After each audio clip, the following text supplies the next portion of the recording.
और आइए फटाफट खबरों का सिलसिला शुरू करते हैं। सुपरफास्ट 100 में मैं हूं आपके साथ अनुराग मुस्कान। मैं हूं आपके साथ चित्रा त्रिपाठी। अगले 22 मिनट में दिखाएंगे देश और दुनिया की 100 बड़ी खबरें।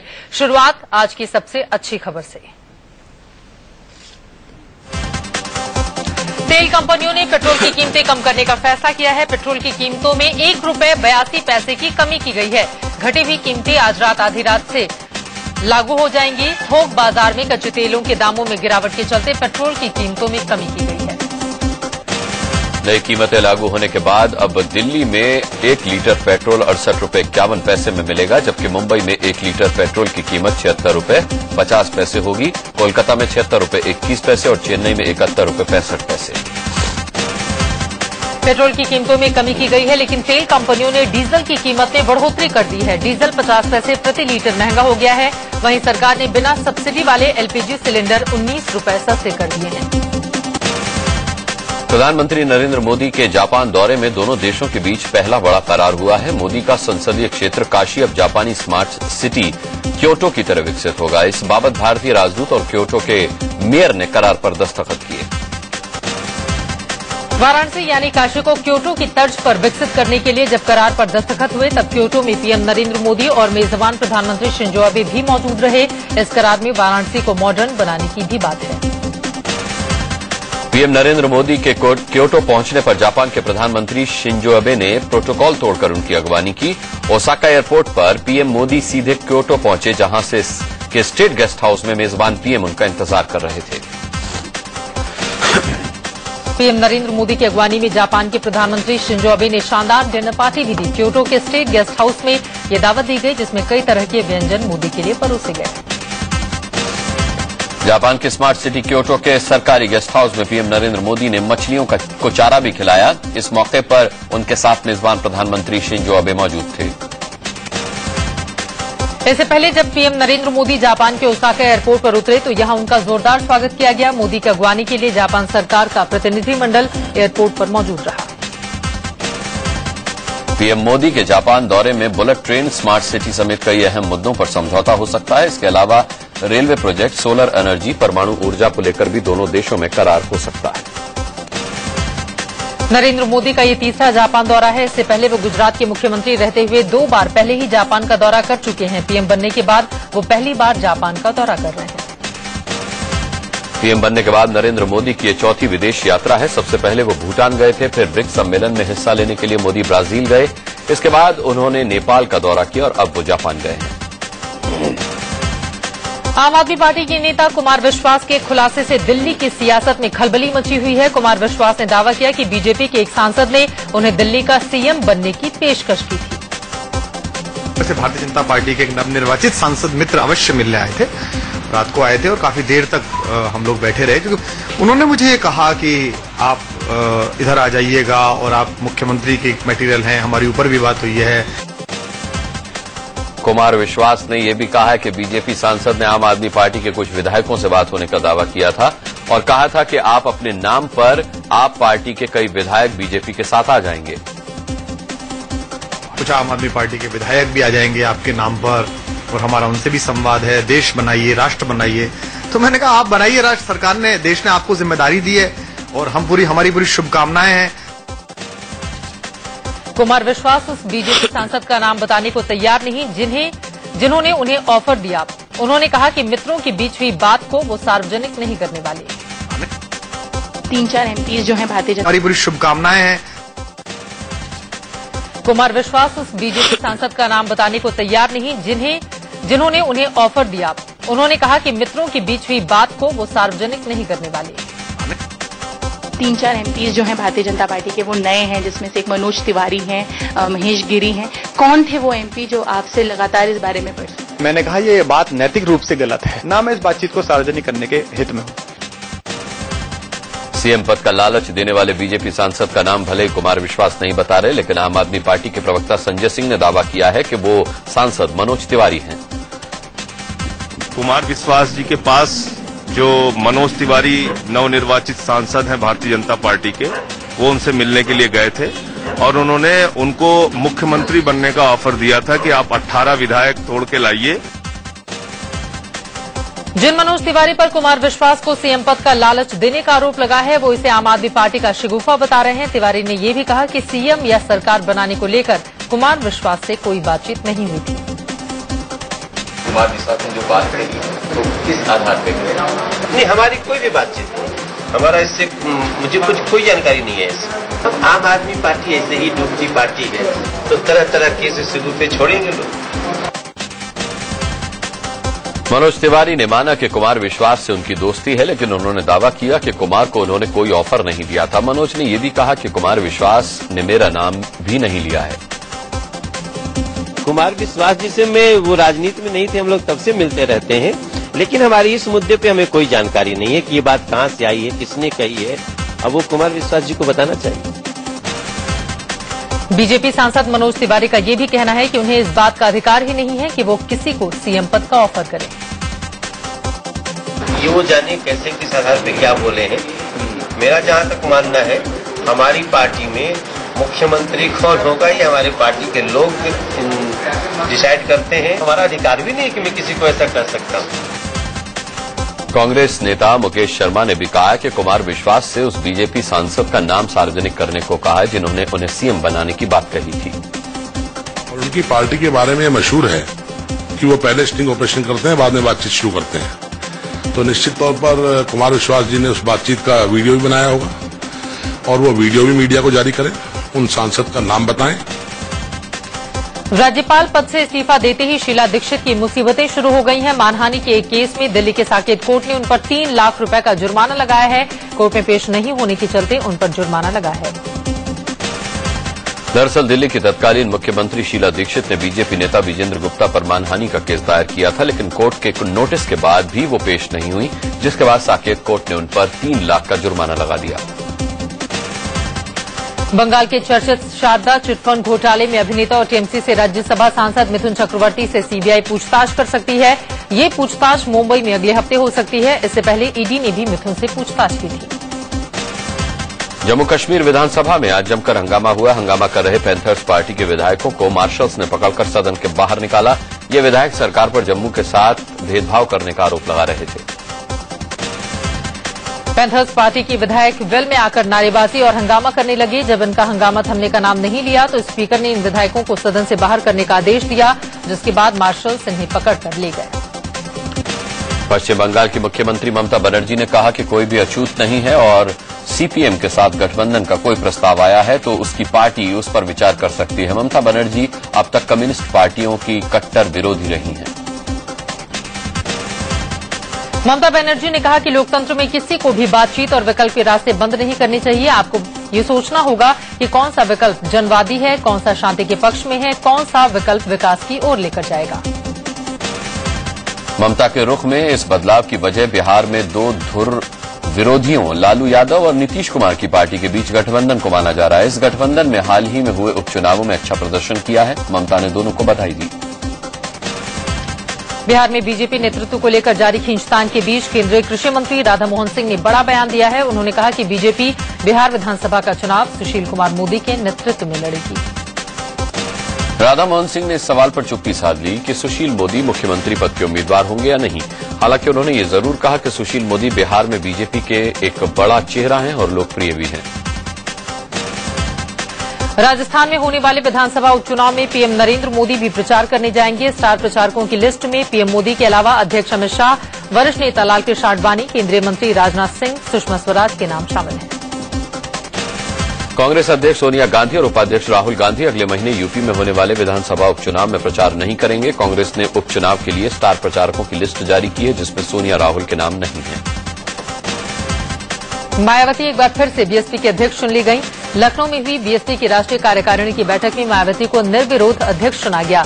अध्यक्ष चुने जाने पर उनका जोरदार स्वागत भी हुआ। आम आदमी पार्टी को महाराष्ट्र में बड़ा झटका लगा है। पार्टी की मुंबई यूनिट के 500 वॉलंटियर्स ने एक साथ पार्टी छोड़ दी है। इनका आरोप है कि स्वराज की बात करने वाली पार्टी ही में ही स्वराज नहीं ला पाए, देश में क्या लाएंगे। वित्त मंत्री अरुण जेटली ने मोदी सरकार के 100 दिन के कामकाज का लेखा-जोखा देश के सामने रखा। जेटली ने कहा कि देश की माली हालत सुधर रही है और महंगाई भी धीरे धीरे घट रही है। जेटली ने कहा कि सरकार के सामने सबसे बड़ी चुनौती वित्तीय घाटा कम करने की है। वित्त मंत्री अरुण जेटली ने कहा कि 30 साल बाद एक पार्टी की सरकार बनने से फैसला लेना आसान हुआ है और अर्थव्यवस्था के प्रति निवेशकों का भरोसा बढ़ा है। उन्होंने कहा कि 5.7% की विकास दर हौसला बढ़ाने वाली है। कांग्रेस मौजूदा कारोबारी साल की पहली तिमाही में जीडीपी में हुई वृद्धि का क्रेडिट मोदी सरकार को देने को तैयार नहीं। पूर्व वित्त मंत्री पी चिदम्बरम ने कहा कि अर्थव्यवस्था में सुधार का श्रेय यूपीए सरकार को जाता है। दरअसल मौजूदा कारोबारी साल की पहली तिमाही में जीडीपी ने अच्छी बढ़त हासिल की है और अप्रैल से जून 2014 में जीडीपी 5.7% रही। जीडीपी में यह बढ़ोतरी 2.5 साल में सबसे ज्यादा है। जम्मू के कुपवाड़ा में आतंकियों से आर्मी की भीषण मुठभेड़ चल रही है। कुपवाड़ा के कालारूस में हुई इस मुठभेड़ में एक जवान शहीद हो गया जबकि एक जख्मी हुआ है। कुपवाड़ा के कालारूस में आर्मी ने आतंकियों को चारों तरफ से घेर लिया है और अंधाधुंध फायरिंग चल रही है। कालारूस में जंगल से सटे इलाके में ये आतंकी छिपे हुए हैं। कुपवाड़ा के कालारूस में 3-4 आतंकवादियों के छिपे होने की खबर है। सेना के जवान इन आतंकियों को खोज निकालने के लिए ऑपरेशन चला रहे हैं और आतंकियों की गोलीबारी का मुठभेड़। कुपवाड़ा में पिछले एक हफ्ते से आतंकियों के साथ रहकर मुठभेड़ चल रही है। इन एक हफ्ते में 4 जवान शहीद हुए हैं, वहीं 6 आतंकियों को अब तक सेना ने मार गिराया। यूपी में बिजली कटौती पर बवाल जारी है। अलीगढ़ में कटौती के विरोध में बीजेपी युवा मोर्चा ने जोरदार प्रदर्शन किया। गुस्साए कार्यकर्ताओं ने बिजली उपकरणों की प्रतीकात्मक शव यात्रा निकालकर जमकर हंगामा किया। बीजेपी युवा मोर्चा के कार्यकर्ताओं ने बिजली घर के सामने बिजली विभाग के अधिकारियों और यूपी सरकार का पुतला फूंका और जमकर आगजनी की। इस दौरान मौके पर मौजूद पुलिस तमाशाबीन बनी रही। भीषण कटौती की मार झेल रही जनता ने भी अब सरकार के खिलाफ मोर्चा खोल दिया है। मेरठ और गाजीपुर में व्यापारियों ने दुकानें बंद कर बिजली कटौती का विरोध किया और आगे उग्र आंदोलन की चेतावनी दी। यूपी ही नहीं, एमपी में भी बिजली कटौती ने सियासी रंग ले लिया है। भोपाल में कांग्रेस कार्यकर्ताओं ने कटौती को लेकर जमकर हंगामा किया। इस दौरान कांग्रेस कार्यकर्ताओं की पुलिस से झड़प भी हुई। घंटों हंगामा हुआ। तारा शाहदेव केस में निकाह पढ़ाने वाले काजी जान मोहम्मद मुस्तफी ने बड़ा खुलासा किया है। उन्होंने कहा कि रंजीत ने अपना नाम रकीबुल बताया था और ये भी कहा था कि 7 साल पहले ही उसने इस्लाम धर्म कबूल कर लिया था। उसका नाम रकीबुल हसन, ठीक है। फादर नेम जब मैं पूछा तो कोई हिंदू नाम मुझे याद नहीं। हम बोले ये क्या है, कहाँ ये इस्लाम में दाखिल हो गया। बोला हो गया 5-6 साल हो गया है। अब काजी ने कहा कि निकाह के वक्त तारा का नाम सारा बताया गया, लेकिन जब उन्हें पता चला कि लड़की के पिता हिंदू हैं तो शक हुआ, लेकिन तब रकीबुल ने बताया कि लड़की इस्लाम कबूल कर चुकी है। हमें बच्ची क्या नाम सारा पड़ गया। फादर कोई सहद है, हम बोले ये भी तो हिंदू है। आप क्या कर रहे हैं, मुझे समझ में नहीं आ रही ये जगह क्या इस तरह से। तो मैं एकदम रजिस्टर मोड़ दिया। मैं बोले नहीं। काजी ने यह भी खुलासा किया कि तारा ने सारा के नाम से रकीबुल से निकाह किया था और इस्लाम धर्म के मुताबिक 3 बार तारा ने कबूल है कबूल है कबूल है कहा भी था। अब मेरे पास वक्त भी ज्यादा नहीं था। हम ज्यादा बहस करेंगे, ज्यादा सवाल करेंगे तो टाइम मेरा रोजा इफ्तारों की तो मुझे वहां नहीं खुलना था। बोला हो गया 5-6 साल हो गया है, आप भी इतना भी कीजिए। काजी ने कहा कि जब रंजीत उर्फ रकीबुल और तारा ने अपना धर्मांतरण के सर्टिफिकेट नहीं पेश किए तो उन्होंने निकाह का सर्टिफिकेट देने से इनकार कर दिया। बोला कागज आप लोग दोनों का मुझे चाहिए। बोला कि मैं दे दूंगा। हमें कागज उगज कुछ नहीं है, सर्टिफिकेट कुछ नहीं है। आप मुझे दीजिए, आप लोग अपना दीजिए, दोनों को मुझे चाहिए तो मैं दूंगा। मुझे कुछ डाउट हुआ, मुझे नहीं किया। रांची की चर्चित शूटर तारा शाहदेव केस में झारखंड के सीएम ने सीबीआई जांच की सिफारिश की है। सीएम हेमंत सोरेन से तारा ने मुलाकात कर सीबीआई जांच की मांग की थी। तारा शाहदेव जी की जो बातें आई है उन सभी चीजों को ध्यान में रखते हुए हमने सोचा है कि इसको हम लोग सीबीआई को रेफर करें। एमपी में भोपाल के oriental institute of science and technology में रैगिंग की खतरनाक तस्वीरें सामने आई हैं। संस्थान के बी फर्स्ट सेमेस्टर के छात्र को उसके सीनियर्स ने रैगिंग के दौरान कई जगह ब्लेड मारकर घायल कर दिया।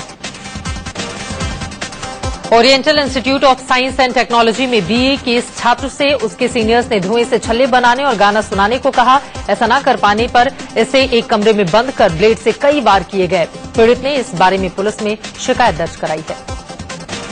रैगिंग के इस केस की बाबत जब संस्थान के डायरेक्टर से बात की गई तो उन्होंने कहा कि मामला एंटी रैगिंग कमेटी को सौंप दिया गया है। आरोपियों की पहचान कराई जा रही है। उन्होंने दोषियों के खिलाफ सख्त कार्रवाई का भरोसा दिलाया।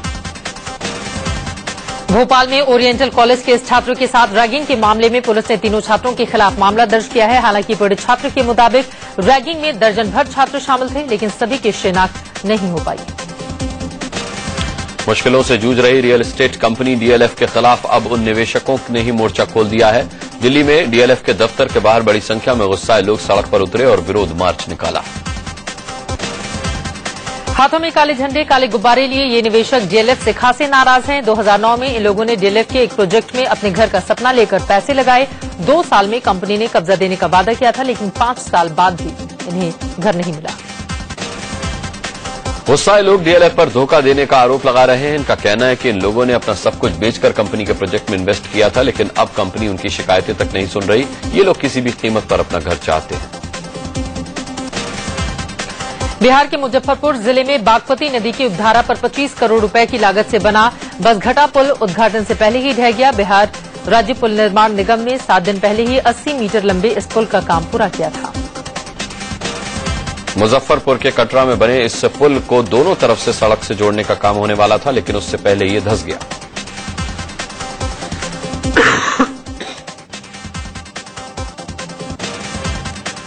पुल के धंसने की बाबत जब बिहार राज्य पुल निर्माण निगम से सवाल किया गया तो उसका कहना है कि नदी के कटाव के कारण पुल की नींव धंस गई, लेकिन ग्रामीणों का कहना है कि निर्माण में घटिया सामग्री के इस्तेमाल के चलते ही ये स्थिति पैदा हुई। दिल्ली के पास ग्रेटर नोएडा में भीषण सड़क हादसे में 7 लोगों की मौत हो गई। परी चौक के पास हुए इस हादसे में कार सवार 5 में से 4 लोगों की मौके पर ही मौत हो गई, जबकि सड़क पार कर रहे 3 लोगों की जान भी चली गई। बताया जा रहा है कि एक परिवार अपने रिश्तेदार से मिलकर नोएडा लौट रहे थे, तभी ये दर्दनाक हादसा हुआ। हादसा इतना जबरदस्त था कि कार के परखच्चे उड़ गए। कार कई बार पलटी भी खाई। दिल्ली के निहाल विहार इलाके में डीटीसी की 3 लो फ्लोर बसें आपस में टकरा गईं। 3 बाइक सवार और 1 साइकिल सवार भी इन बसों की चपेट में आ गए। केंद्र सरकार सिविल सर्विस की परीक्षा में सामान्य वर्ग के लिए अधिकतम उम्र की सीमा 32 से घटाकर 26 साल करने जा रही है। उम्र सीमा में ये बदलाव साल 2015 से लागू होगा। इसकी वजह से प्रतिभागियों के लिए कम मौके रह जाएंगे। दूसरे वर्ग की उम्र सीमा में भी कटौती की गई है। ओबीसी के लिए अधिकतम 28 और SC/ST के लिए 29 साल उम्र सीमा होगी। परीक्षा में जनरल कैटेगरी के छात्रों को अधिकतम 3 मौके मिलेंगे, जबकि ओबीसी को 5 और SC/ST स्टूडेंट को 6 मौके मिलेंगे। महान इतिहासकार बिपिन चंद्रा का निधन हो गया। 86 साल की उम्र में गुड़गांव में उन्होंने आखिरी सांस ली। भारत के स्वतंत्रता संग्राम के इतिहास के वो विशेषज्ञ माने जाते थे और उन्होंने इस पर कई किताबें भी लिखी थी। दिल्ली के मंडावली की 7वीं क्लास की बच्ची से बलात्कार का मामला सामने आया है। आरोप बच्ची को पढ़ाने वाले टीचर पर लगाए। रेप के बाद बच्ची ने खुदकुशी की कोशिश भी की, जिसे अस्पताल में भर्ती कराया गया। जॉनसन नाम का आरोपी टीचर बच्ची को उसके घर पढ़ाने आता था। एक दिन जब घर के सभी लोग बाहर गए हुए थे, तभी इस टीचर ने मौके का फायदा उठाकर लड़की से रेप किया। आरोपी को गिरफ्तार कर लिया गया है। दिल्ली के महरौली में मंदिर के पुजारी का पाप सामने आया है। आरोप है कि पुजारी ने जन्माष्टमी के दिन दोनों बच्चियों से मंदिर में रेप को अंजाम दिया। आरोप है कि 70 साल के आरोपी पुजारी ने 7 और 8 साल के मासूम को अपनी हवस का शिकार बनाया। बच्चियों के बयान पर पुलिस ने आरोपी को गिरफ्तार कर लिया है। दिल्ली के उस्मानपुर इलाके में एक युवक की पत्थरों से कुचलकर हत्या कर दी गई। युवक की उम्र लगभग 40 साल बताई जा रही है। युवक पुरानी दिल्ली का रहने वाला है। पुलिस मामले की जांच कर रही है। दिल्ली के महरौली में लूट के दौरान 55 साल के कारोबारी की गोली मारकर हत्या कर दी गई। इलाके में एक युवक की पत्थरों से कुचलकर हत्या कर दी गई। युवक की उम्र लगभग 40 साल बताई जा रही है। युवक पुरानी दिल्ली का रहने वाला है। पुलिस मामले की जांच कर रही है। दिल्ली के महरौली में लूट के दौरान 55 साल के कारोबारी की गोली मारकर हत्या कर दी गई। गोली मारने के बाद बदमाशों ने कारोबारी गिरीश अग्रवाल की कार से लाखों कैश और लैपटॉप भी लूट लिए। कारोबारी गिरीश अग्रवाल वसंत कुंज की अपनी दुकान से घर लौट रहे थे, तभी महरौली के पास बाइक सवार 2 बदमाशों ने उनकी गाड़ी को ओवरटेक किया और गोली चला दी। गिरीश को मारने के बाद लूटपाट की गई। दिल्ली के लक्ष्मी नगर में बदमाशों ने एक ज्वेलरी शोरूम में चोरी की बड़ी वारदात को अंजाम दिया। बदमाशों ने 50 लाख के गहनों पर हाथ साफ किए। पुलिस सीसीटीवी फुटेज को खंगाल रही है। दिल्ली के फर्श बाजार इलाके में मजाक करने पर 3 दोस्तों ने मिलकर एक लड़के को चाकू मार दिया। लड़के को गंभीर हालत में अस्पताल में भर्ती करवाया गया। हमले के 3 आरोपियों को पुलिस ने गिरफ्तार कर लिया है। हरियाणा के गुड़गांव में बदमाशों ने एक एटीएम पर धावा बोलकर उसे लूटने की कोशिश की। बदमाशों ने एटीएम पर मौजूद गार्ड की हत्या भी कर दी। हालांकि वो एटीएम लूटने में कामयाब नहीं हुए। पुलिस बदमाशों की तलाश कर रही है। विरार वागड़ गुरुकुल इंटरनेशनल स्कूल के 3 छात्रों की मौत के मामले में 2 और टीचर्स को गिरफ्तार किया गया है। इनके खिलाफ छात्रों को पीटने का मामला दर्ज हुआ है। इससे पहले भी इस मामले में 2 टीचर गिरफ्तार हो चुके हैं। वाराणसी के दुर्गाकुंड इलाके में अंध विद्यालय के 5वीं के एक छात्र को छत से फेंकने का मामला सामने आया है। बताया जा रहा है कि छात्र छत पर टहल रहा था। इसी दौरान किसी ने उसे तीसरी मंजिल से नीचे फेंक दिया। पुलिस मामले की जांच कर रही है। नागपुर में एक तेंदुए को रेस्क्यू ऑपरेशन करके बचाया गया। खापा गांव में ये तेंदुआ कुएं में गिर गया था, जिसे बाद में ग्रामीणों ने वन विभाग को खबर दी। रस्सी के जरिए कुएं में खाट गिराकर तेंदुए का रेस्क्यू किया गया। मुंबई में गणपति पूजा के दूसरे दिन आज भी धूम मची हुई है। गणपति पंडालों में श्रद्धालुओं का तांता लगा हुआ है। माटुंगा में गोल्ड से बनाए गए गणेश की पूजा करने के लिए भारी भीड़ उमड़ी हुई है। मुंबई के अंधेरी वेस्ट इलाके में भी गणेशोत्सव की धूम है। आजाद नगर सार्वजनिक गणेश मंडल के गणपति, जिन्हें अंधेरी के राजा के नाम से जाना जाता है, उनके दर्शनों के लिए भारी भीड़ उमड़ रही है। अभिनेत्री राखी सावंत पर गणपति की भक्ति का रंग चढ़ा हुआ है। मुंबई स्थित अपने घर पर राखी ने गजानन की स्थापना की। भगवान गणेश को खुश करने के लिए राखी ने खास तरह के लड्डू भी तैयार किए। मुंबई के गोरेगांव के कालकाजी इलाके में भगवान गणेश की 8 फीट लंबी मूर्ति स्थापित की गई। इस मूर्ति की खासियत यह है कि इसे टॉफी और चॉकलेट से तैयार किया गया है। यूपी के बरेली में भी भक्त गजानन की भक्ति में डूबे हुए हैं। यहां गणपति को खुश करने के लिए उन्हें 170 किलो के लड्डू का भोग लगाया गया है। सिविल लाइन्स इलाके में बने पांडाल में गणपति के दर्शन के लिए लोगों का हुजूम उमड़ रहा है।